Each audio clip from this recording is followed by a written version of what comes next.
アフリカ大陸の心臓部、コンゴ民主共和国。その東側は世界最悪の紛争地と呼ばれています。この動画は私が2023年に取材で訪れたある村の記録です。熱帯雨林を抜けた先にある村、カロンゲ。そこには貧しいながらも確かに平和な日常がありました。しかし、たった3年、この静かな村は今、激動の渦に飲み込まれています。2025年以降、政府に敵対する武装勢力がこの地域へ侵攻。それを食い止めようとする地元の自警団との間で激しい戦闘が勃発し、私が訪れた村の周辺は両者が激突する紛争の最前線と化してしまいました。現地からは衝撃的な報告も届いています。ある国際 NGO によると、情勢が急激に悪化した2025年の1月から2月にかけて、この東部地域だけで400人以上の子供が新たに武装勢力に取り込まれたと言われています。ある者は無理やり連れ去られ、またある者は生きていくために自ら志願して銃を取る。当時、私が出会ったこの子供たちも今は家を追われるだけではなく、そうした過酷な運命に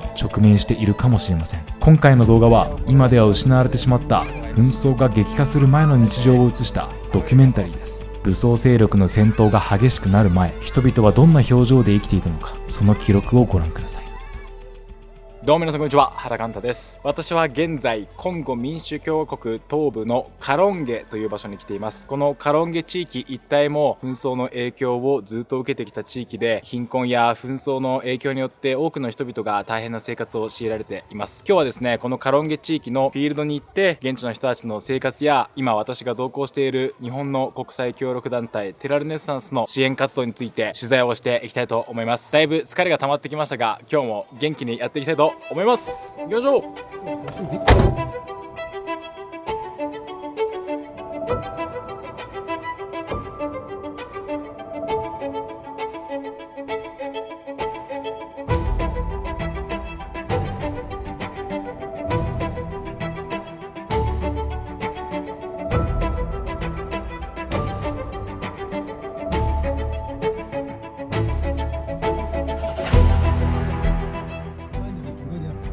今ですね、雨が降った影響で道路が非常に滑りやすくなってて、今運転手さんも非常にゆっくり運転してくれてます。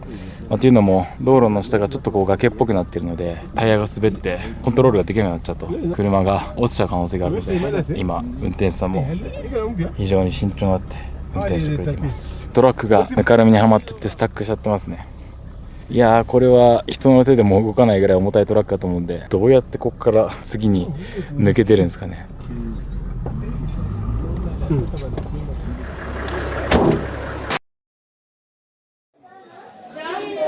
ジャンボアサンテサマサバ。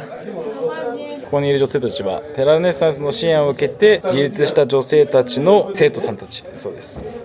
つまり支援を受けた女性が今は他の人に教えられるぐらい、技術が上達したっていうことですね。赤ちゃんかわいい。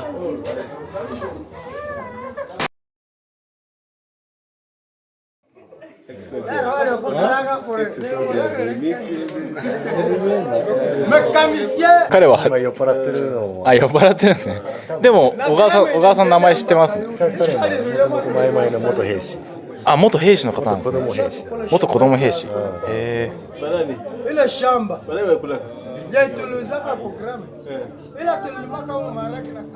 マイマイ、それはコンゴ東部に無数に存在する土着の武装勢力の総称です。もともとは村を守る自警団でしたが、中には過激化し子供たちを戦闘員として動員してきた組織もあります。大人になっても社会に戻る場所がなく、行き場を失った元少年兵は決して少なくありません。支援が届かないまま再び武装勢力に引き戻されてしまうケースもあります。そうした悪循環を断ち切るため、テラルネッサンスは彼らに職業訓練を提供しています。武器ではなく技術を身につけてもらうことで、自分の力で生活費を稼ぎ、二度と戦場に戻らなくて済むようサポートしているのです。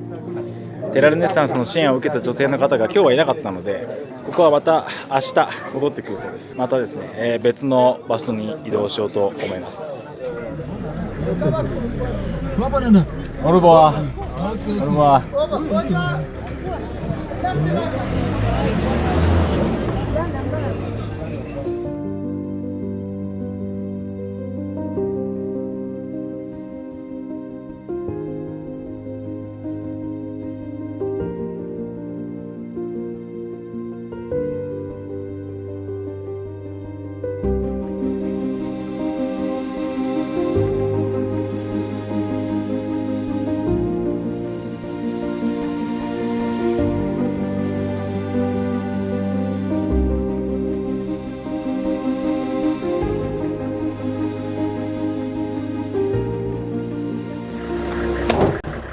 Jumbo, ça va? How are you? Ça va? Ça va bien. Asante sana. How are you? How are you? How are you?木を運んでますね、子供たちが。多分この森とかから集めてきて燃料にする、もしくは燃料にするだけじゃなくて、こういうのを多分マーケットとかで売ってお金を稼ぐんじゃないかなと思います。サバサバサバサバ Yeah. What are you carrying? I think it looks very heavy. How long is she taking a walk? Unatokea wapi? Kalimbi. Oui, c'est très loin. Très loin. Oui, oui. À peu près combien de kilomètres? Around 9 kilometers. 9 kilometers. Wow. 彼女は9キロもこれを背負って歩いているそうです。Okay. アサンテ様。もう歩いているともう印象的なのはとにかくもう子供たちがすごく多いですね。コンゴ民主共和国は世界的に見ても女性1人当たりが産む子供の数が非常に多い国ですし、かつこの今私がいるコンゴ東部は紛争の影響もあって非常に貧しい生活を送っている人たちが多いので、子供たちがですねマラリアとか下痢になって病気で命を落としてしまう確率が高いんですね。そのため女性が産む子供の数も多くなる、過去の YouTube にアップした動画で解説したことがあるかと思います。とにかくこうやって歩いてると子供たちがすっごいたくさん寄ってきますね。サバボンジュアサンテカンタカンタカンタアクナマダだ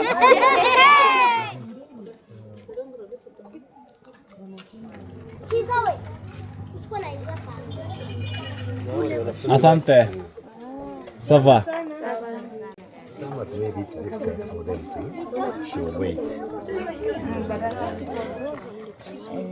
Naenda kwanza kwa 今いる場所はテラネサンスの要塞訓練を受けて、で10年前に自立をしてこの要塞店を開いた、女性なんですけど、この女性自体は当時紛争の影響で、身体的にも心理的にもネガティブな影響を受けていて、で自分も家族もその収入がなくて、要塞の仕事をする技術を手にして、で10年間要塞店を続けてこれた人で、結婚することもできて、で子供も今5人いるんですけど、出産するごとにお店を休まなきゃいけないので、そうすると収入がない。加えて逆に子供ができると出費が増えるので、それを乗り越えていくのが大変だったって話を今聞いていて、コロナ禍に入ってから、かなり収入が落ちたんですよね。お客さんも減って、ただそれはなんとか乗り越えたんだけど、ただその彼女の周りにいる彼女と同じような、境遇の女性たちも仕事がなくて子供の学費も払えなかったり、時には食材を買うこともできないという女性が、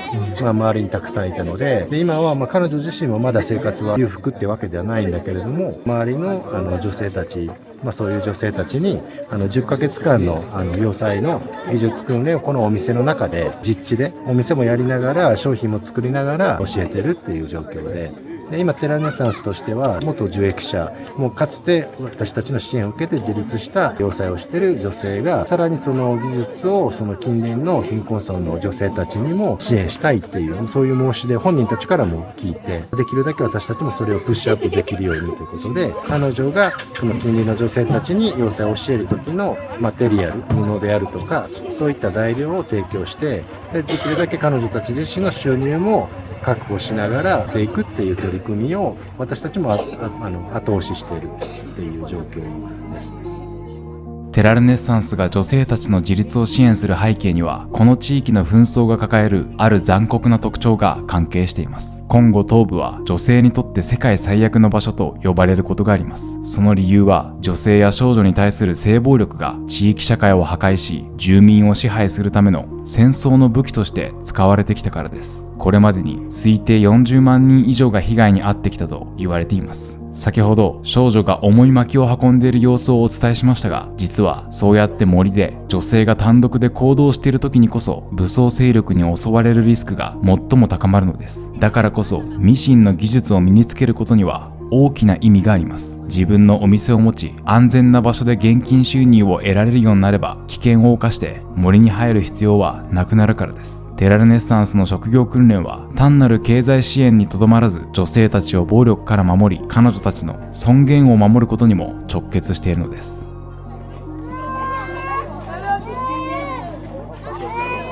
コンゴ東部の紛争は低強度紛争というふうに呼ばれることがあります。つまりずっとその戦闘が起きているっていうわけではないんですけれども、断続的に特にですね、夜間になるとこの地域一帯で活動している武装勢力が村を襲撃したり、武装勢力同士の衝突が起きたりする、そういった低強度の紛争がずっと長引いている関係で、インフラの整備とか、そういったことが進まずにですね、例えばこの道も見てもらえば分かると思いますけれども、本当に舗装されてませんし、病院に行くことができない人たちが多かったりとか、教育を十分に受けられない人たちが多い、コンゴ紛争、1998年以降でも600万人以上の方が犠牲になっているというふうに言われますが、そのうちの、ほとんど9割ぐらいがですね、その紛争の影響によって、間接的にですね医療を受けられなかったりする、そういったことが原因で命を落としている人たちが、多い、紛争が現地の人たちの生活に、大きな影響を与え続けているということがわかるかと思います。チェッカーチェッカー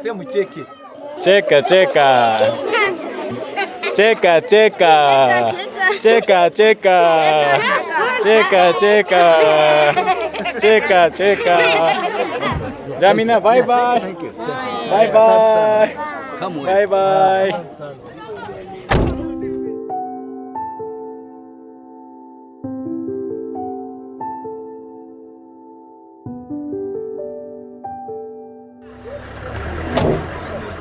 Who's tall? Who's tall? It's your toy. He's rounding. OK。わー、ベリークリエイティブ。タイヤを転がして遊んでる子供がいますね。大体アメリカの貧しい村とかに行くとね、タイヤがね、子供たちの遊び道具になるんですね。You are playing this one. Thank you, thank you. Thank you, thank you. サバーサバージャンボジャンボジャンボ。もうどこに行っても子供たちがもうめちゃめちゃたくさんいますね。肌の白い人間がいるとめちゃくちゃ珍しいのでみんな集まってきちゃうんですけど、本当に子供ばっかり。やっぱ年齢もすごい低い感じですね。なんか本当に見た感じ5歳よりも下の子供たち、多分3歳とか4歳とかそれぐらいの子供たちがたくさんいる感じですね。2軒目のお店に来ました。こういった感じの洋裁店がですね、このカロンゲの村のいろんな場所にあるみたいで、テラルネッサンスが支援をして訓練を受けた女性がこういったお店をですね自分で開いて開業しているそうです。でその開業した方が今は同じような境遇の女性たちに今度はミシンの使い方を教えるっていう、今度は先生の役割をしている、それのですね2軒目にやってきました。何やらすごい歓声が流れ始めたので、あれですね、テラルネッサンスの小川さんが起点毛を現地の女性たちにプレゼントして、それで現地の女性たちがすごい喜んでいる、喜びの音楽を歌っているそうです。感情表現がすごい豊か。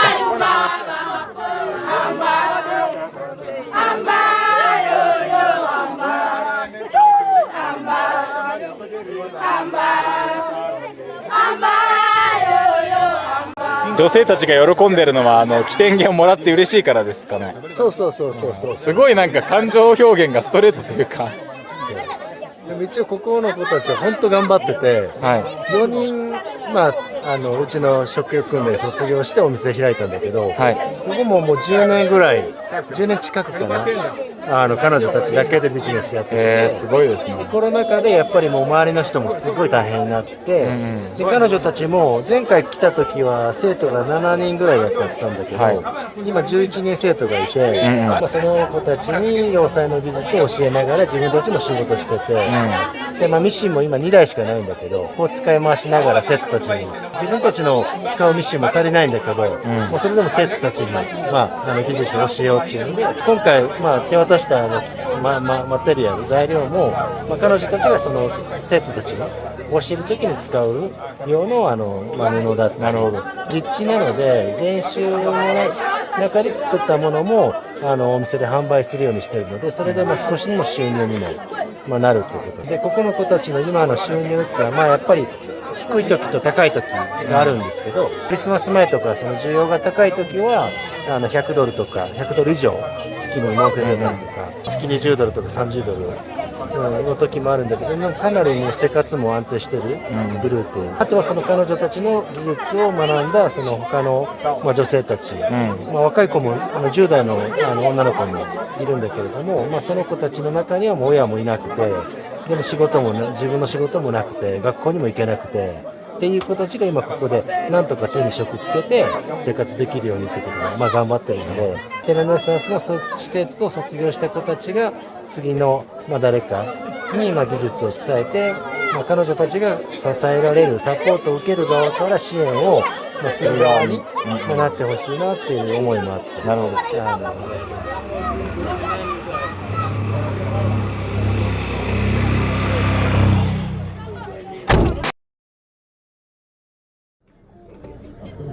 今映像には多分映んなかったかな。ライアム・トンボキっていう、武装勢力、武装グループに所属している人がですね、村の中歩いてましたね。武装勢力とか聞くとなんかすごいおっかないイメージを持つ方もいるかもしれないんですけど、もうこういうずっとこう紛争が続いている地域だと、そういった武装グループの人がですね、村人と、ある意味共存して生活をしている、そういった状況があるみたいですね。街中でそういう武装勢力の人間が普通に歩いているっていう、なかなかそういう経験もしたことがないんでちょっと緊張しますね。この日の取材の後にも、私はカロンゲの村の中に滞在している間、何度か武装勢力の若者とすれ違いました。中にはテラルネッサンスの現地職員とも村で日常的に顔を合わせることがあるという若者もいました。コンゴへ来る前、私は彼らを銃を持って戦うだけの存在という画一的なイメージで捉えてしまっていました。しかし、このカロンゲで活動するライアムトンボキの実態はそれだけではありません。もともとは地域の自警団から始まったとされる彼らの中には、普段は畑を耕したり小さな店を営んだりするごく普通の村人として暮らす者もいます。村に脅威が迫ると、その手に持つものをクワから銃へと持ち帰る、そんな場面がこの土地では起こりうるのです。そしてその予感は悲しいことに現実のものとなってしまいました。2025年に入り、このカロンゲ周辺も反政府武装勢力 M23 と政府軍やワザレンドと呼ばれる地元の自警団が激しく衝突する舞台となったからです。もしかしたら私が2023年にすれ違ったあの若者たちも平和な村での暮らしを捨て前線へと出て行ってしまったのではないか。そんな想像をせずにはいられません。日常の中に当たり前のように紛争が溶け込んでいる現実、敵と味方、市民と兵士の境界線が曖昧なこの状況こそがコンゴ東部の問題をこれほどまでに複雑にしているのかもしれません。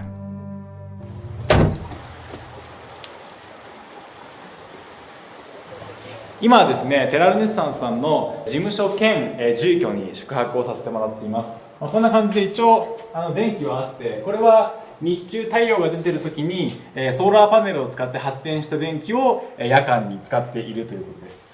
ここが今日僕が泊まる部屋ですね。本当にこのシンプルな作りなんですけど、ベッドがあって早ワイ帳あります。カロンゲは比較的標高が高いのであんまり蚊はいないんですけど、ただね、蚊に刺されてしまうとマラリアを発症してしまうリスクがあるので、一応こういったちゃんとした蚊帳を飼って寝ています。ここに泊まるのは3泊なので、できる限りね、そのコンゴの人たちの生活に迫るためにもカロンゲという場所で残りの期間を過ごしたいと思います。おはようございます。カロンゲに来て2日目の朝です。だいぶ疲れが溜まってきてるんですけど、今日の2日目も1日フィールドに出ますので、今後の人たちの生活についてしっかりと話を聞いていきたいと思います。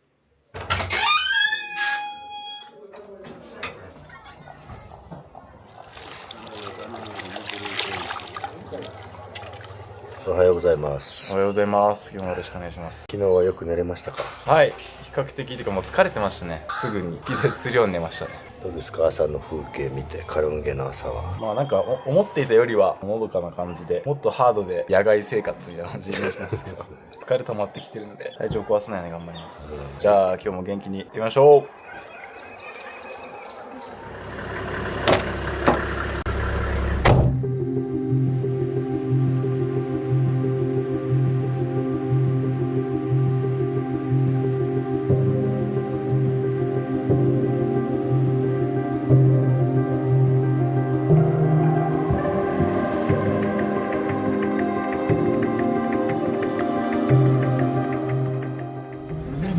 今カロンゲの村の中の小学校に向かってるんですけど、すごい道ですね。昨日通ってきた道よりもさらにヘビーな道を今通ってます。すごい道ですね。車がもう斜めっちゃ。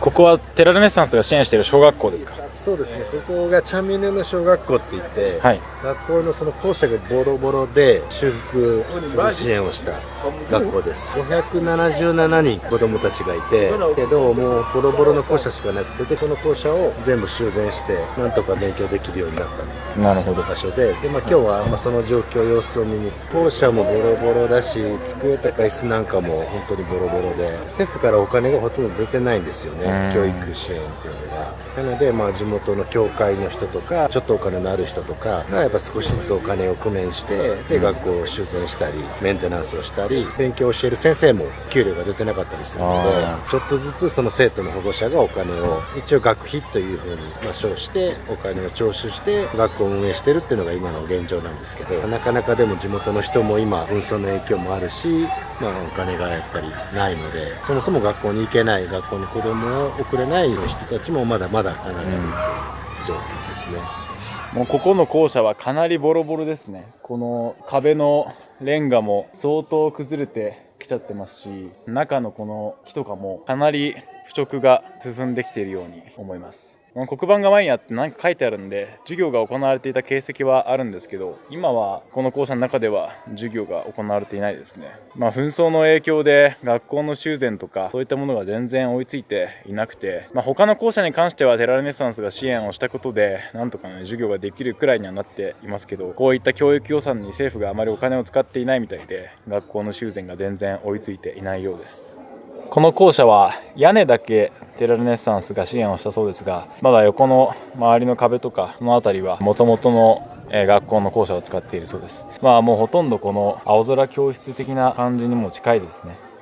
はい、あとは一つの長机に5人から6人ぐらいの子どもたちが座ってますね。中には教科書とか足りなくて子どもたちと一緒にシェアをして教科書を読むっていう子どもたちもいるそうです。この表がこの小学校に通っている子どもたちの人数を表した表ですね。小学1年生は132人いますけど、年齢が上がっていくことにだんだん数が減っていって、6年生になるともう70人ぐらいまで減っちゃいます。やっぱり理由としては学校に通うために教材とか文房具とかを買ったりするお金がなくなったりとか、それから年齢が上がっていくと働き始める子どもたちがいるので、学年が上がるごとに人数が減るそうです。ここの小学校に通っている子どもたちもやっぱり多くがですね、紛争の影響で親を亡くしている孤児の子どもたちみたいです。直接的な戦闘だけではなく、病気とかで親を失っている、そういった子どもたちが多いみたいですね。で中にはつい最近まで武装勢力の中で戦っていて、子供兵士として戦っていて、そこから逃げ出して、この学校に通うようになったっていう、もう本当にまだ子供の元子供兵士の子供もいるみたいです。すっごい集まってきちゃった。すごい子供たちの多さ。サバ？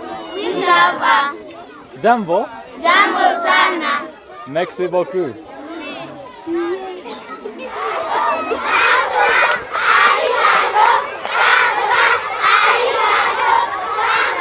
この小学校をですね、サポートした日本人の方がサコさんというらしくて、みんなでサコさんありがとうの大合唱してますね。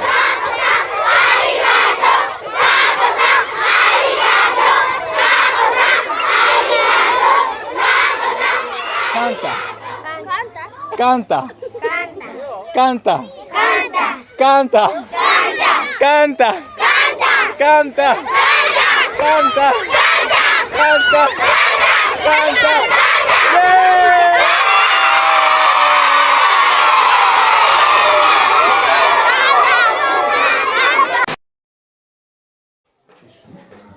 今ですね、この小学校に通っている女の子にちょっと話を聞いてみたいと思います。Merci beaucoup. Thank you for talking. Asante sana kuongea na yeye. What is your grade? Sixième.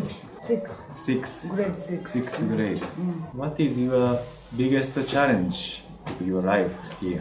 Mie niko na magumu ya banisomeshe tu na banuzie makae na shakosi. My only problem is to continue with my education and also scholarship materials like books, school bag. How is your life other than school, your daily life? Shia hatuna kitu, ila siku kulala njala. Her life is struggling. They are always struggling at home because they have no money to buy food. So they keep on asking neighbors. For example, today they can ask you, give me some cassava, and when you give, they eat that one. The time they don't have anyone to give them, then they don't eat, they sleep hungry. That is the life. Do you have your dream? Hata sizipenda na mimi nikufundisha ndio watoto wetu wasomee hapa au mkuu wangu. Her dream is to become a teacher. She wants to complete here, become a teacher and become a teacher of this school so that she can also teach her friends from here.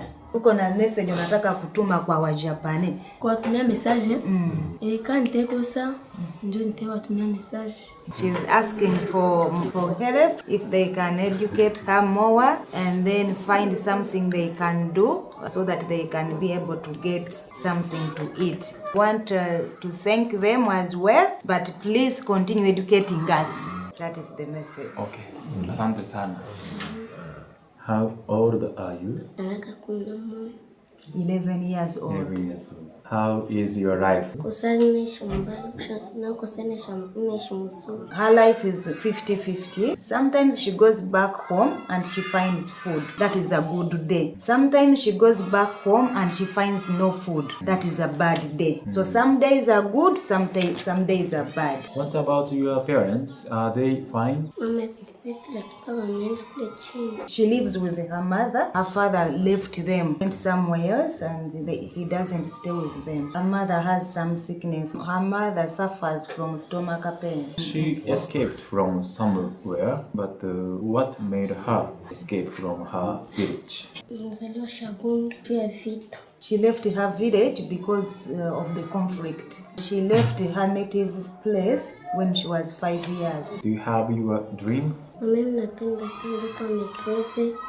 She says she wants to become a teacher, also teach other children, and she wishes to stay with them in peace. Can I ask some more question? How was her life there before coming here? In Shabunda, life was okay because we had our own land for farming. Here, no, they don't have. I just want to know her opinion, how to end this conflict. What do we need to do to make peace in Shabunda? Sasa nauliza, hii ni ya mwisho, nauliza weye aje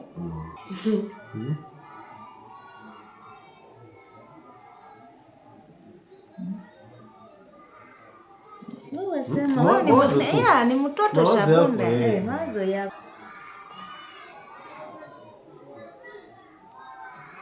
Did you say I really have no answer. As she said, she has no answer.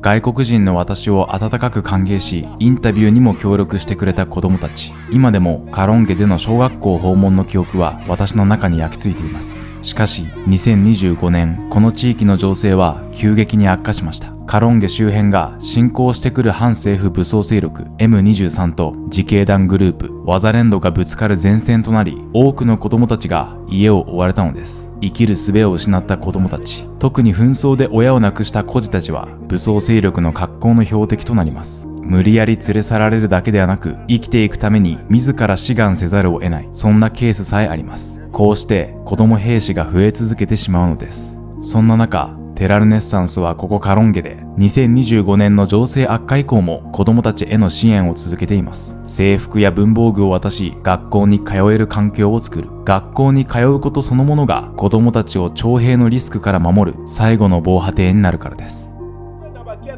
今ですね、テラルネッサンスの現地職員の方がマラリアはどういうふうに感染するのかっていうところを、現地の言葉で全校生徒の皆さんにレクチャーしているところです。本来はもっと少人数でやるみたいなんですけれども、今日はちょっと時間があまりない関係で、今全校生徒がグラウンドに集まってきたので、マラリア予防の知識と蚊帳の使い方をレクチャーするそうです。Ile mustiki inapatikanaga wapi kwanza? Malaria ni ugonjwa mmoja ambao inapatikana sana hapa Chaminunu. こういったマラリアの啓発活動って学校単位では行われていないんですか？学校単位ではやってるところもあったけども、今ほとんどやってないです。ちゃんとこうやってなんか蚊帳の実演をしてとかっていうところはないですね。だからやってるところは本当にマラリアが減ったり、ちゃんと蚊帳を使ってたり、マラリアを知ってるとか、蚊帳を吊るすことが予防することになるって知ってるとかって最初に手を挙げさせたりすると、私たちが過去に啓発してたところとか、そういうところは手がすごく上がるんだけど、全く上がらないっていう、蚊帳が何かすらよくわからないっていう田舎の子供たちもいたりするので、場所によってまちまちではあるので、この蚊帳をするとか予防することでかなりマラリアは防ぐことができるので、もちろんなった後のその治療の部分もすごく大きな課題がこの村々にはあるんだけれども、治療の前にまず予防をしっかりできるっていうのはすごく大事なところです。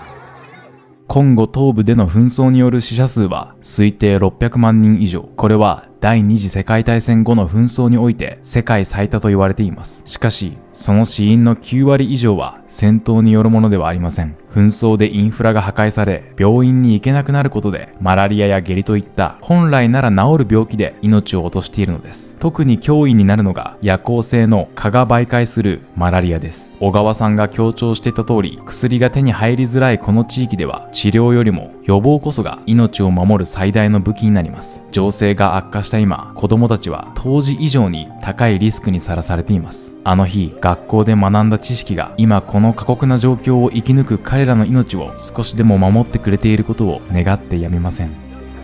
小学校での取材を終えて次の目的地に向かいます。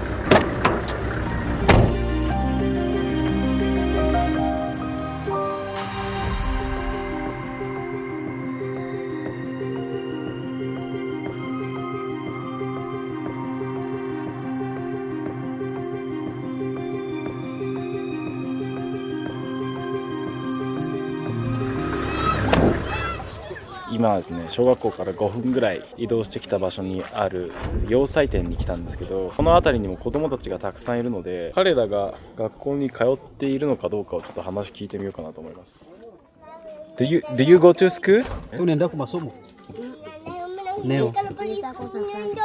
Why don't you go to school? Asijua nini uende kwa masomo? Nilisakosa fadhi. Zemani. How old are you? Banalipanga kwa masomo. Uko na miaka ngapi? But he is not sure. 自分の年齢が何歳ぐらいかあんまわからないそうです。すごい靴も履いてないし、洋服もボロボロだし。Unafanyaga nini? Ninaendaka kushamba. He is working in his family. Oh, They in are own land. What kind of things? Cassava farmers. 家で農作業手伝わないといけないから学校には行ってないそうです。アサンテサーナ？ Nasema asante. アサンテ？ Koko. 結構小学校に通ってない子供も多いみたいなんですけど、何割ぐらいの子供たちがこの地域だと学校行けてないんですか？就学率でいうと、初等教育の就学率はそこそこあるんですよ。おそらく半分以上、5、6% 以上あるんだけれども、はい、ただ一回行ってそのまま続けられるかどうかってのは全然別の問題で、就学はできたんだけども1年以内もう小学校1年生で学費が払えなくなって、学校行かなくなるっていう子がいるので、6年生で教育を受けてる子たちっていうのはおそらく1割もうそれぐらいだ。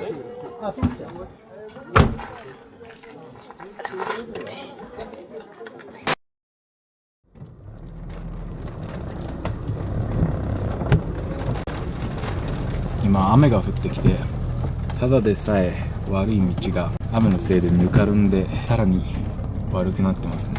かなりゆっくり運転してます。どっかしらでスタックしちゃうんじゃないかなってちょっとビクビクしてますね。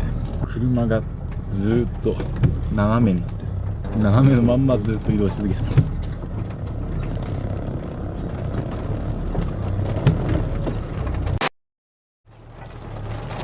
今車がスタックしましたね。ドライバーの方もかなり頑張ってアクセル踏んでるんですけど、全然抜け出るいけ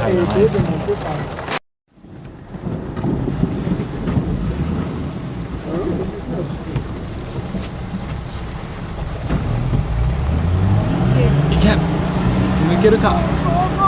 おお、来た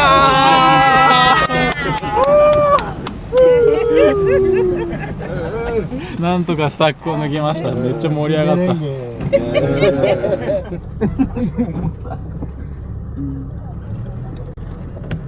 ここもすんごい道でもめっちゃデコボコ。うわやばい、すごい。今度はこれから通ろうと思ってる道がちっちゃい川みたいになっちゃってるみたいですね。だから今運転手さんとスタッフの方がこれで無事に渡れるかどうかを確認していたみたいです。行きます。渡れるか。怖い。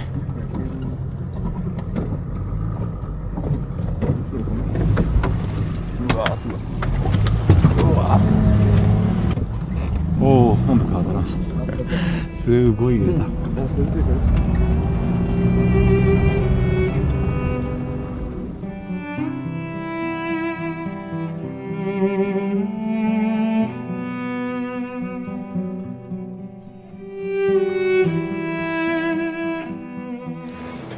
今また車がスタックしちゃって、この崖というか坂の途中で車が止まっちゃってる状態です。でこのね横の方が、ちょっと崖になってるんで、下手したら横滑りして車落ちてしまいかねないということで、一旦安全のために車の外に出て撮影してます。これ見てもらうと分かるんですけども、タイヤがね完全にこの空回りしちゃってて、全然こう前に進んでないんですよね。雨が降ってすごい道がぬかるんでるというか、めちゃめちゃネチョネチョしてるんで、全然タイヤが噛まない、道路に多分噛まないんですよ。バイクも降りるのに一苦労ですね。すごいな、よくこんな道を毎日皆さん通ってますね。全然見ず知らずの人でも助け合ってなんとかやってます。運転手の方が乾いた土をどっかから持ってきて道路に撒いてますね。お一気にいった。とりあえず無事に抜けられたのは良かったけど、車は結構先まで行っちゃったんで、そこまで歩かないといけない。ようやくぬかるみから脱出して動き始めました。30分以上かかりましたね。ちょっとね撮影もかなり疲れてきたんで、一旦落ち着くところまで時間をワープしたいと思います。今はですね、テラルネッサンスが支援している方で、養蜂、蜂蜜の養蜂に取り組んでいる人がいるらしいので、そこの現場を見に行くところです。子供たちがみんなついてきちゃいました。ジャンボサバイエーイ。この辺の子供たちは裸足の子供がすごい多いですね。ジャンボサバハクナマタタすごい土でめちゃめちゃ汚れちゃってる。みんな目が綺麗ですね。今向こうの方で養蜂のプロジェクトの進捗を見ているようです。僕が今防護服がないんで、蜂に刺されたら大変なんで、僕はちょっとこれ以上時間をないようにしようかなと思います。ジューシージャポネジュマペルカンタチュタペルク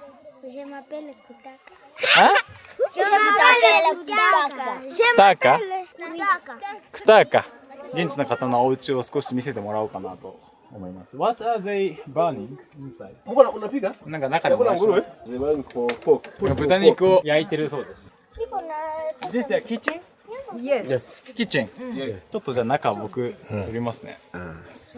これがキッチンらしいです。ちょっと暗すぎてあんまり見えないかもしれないですけど、ここで今豚肉を焼いているそうです。比較的余裕のある生活です。比較的ちょっと余裕が出たぐらい。養蜂の仕事しても2年経ってるので、帰ってきましたね。彼が帰ってきました。ジャンボジャンボジャンボジャンボアサンテサーナアサンテサーナアサンテサーナ。ジャンボジャンボ。ここのお家の方が戻ってきました。彼がもう仕事をして養蜂で、さっき見たところで蜂蜜を作って、今それ販売してるので、ここにいる子供たち、集まってきちゃった子供たちはもうみんなこの辺に住んでる子供たちらしいです。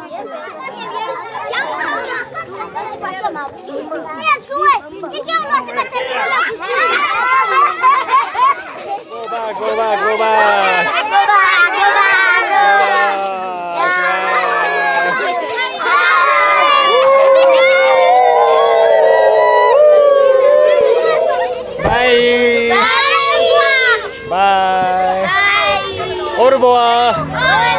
Bye!